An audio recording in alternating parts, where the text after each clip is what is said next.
To show you an example, these are the assets that I own. The Smurfs, Care Bears, different characters from within those franchises. And then when you go back to the Sandbox Game Maker, I logged into my account, you see those assets on here as well. So you can grab them and put them in the game. Now by default, these don't have a default coding, so they kind of just stand there and run around. But you can go in, back into the editor, and you can change their behavior to instead be, say, an enemy. So now if this one's an enemy, the rest of them are just hanging around. And when you go back and play, you see that he automatically just starts attacking you. And he kills you. A couple of other important notes when buying NFTs for the use in Sandbox. It doesn't seem that you need to have more than one.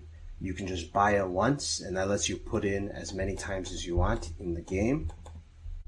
The different assets can be used for different things, so even if it's technically an inanimate object, you can still code that inanimate object to be something else. So right now you see that the bubble blower is just standing still, and that the Care Bears are all running around except the one that we made to be an enemy, who also has a lot of health.